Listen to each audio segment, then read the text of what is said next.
ఎన్నాళ్ళైంది స్వామి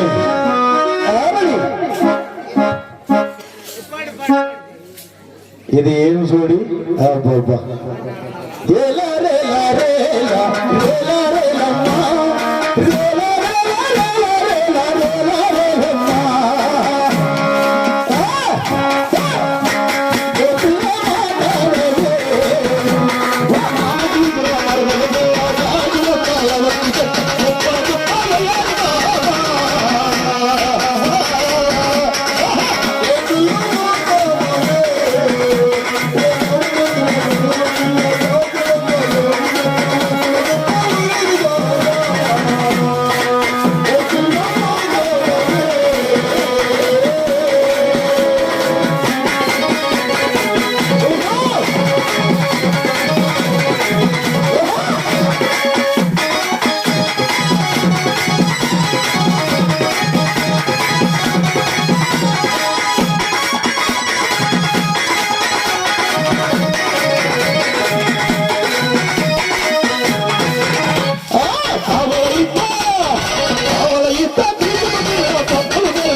మా బాబా డాన్సర్ కి నాకు 1000 రూపాయలు బహుమానం ఇచ్చినాడు. అలాగే వరిమడుగు గుంపు వరిమడుగు గుంపు లైన్ లో నిలబడాలా. వరిమడుగు పిల్లలు 11 లేచిన నిలబడాల లైన్లకి మందే ఇప్పుడు గుంపు లేదు రండి. మా టైం చూసుకోండి స్వామి లాస్ట్ లో మేము అలాగే తీసుకొయ్యండి స్వామి. నాకు ఏమంటే ఇవ్వండి పాపం అందుకే ఓకే జబ్బులో పెట్టే పని అవుతుంది. అలాగే మొత్తం కోట్ల భజన మేనేజర్లు వరిమడుగు పిల్లలు మన సమీరా గారికి తలాకు 100 రూపాయలు బహుమానం ఇస్తున్నారు. తీసుకోవాల్సిందిగా వరిమడుగు కూర్చున్నాం. వరిమడుగు పిల్లలు గారు కూడా 100 రూపాయలు ఇచ్చినారు. లైన్ రాండి. నందేరాకు పోతలు నన్ను కూడా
నరసింహ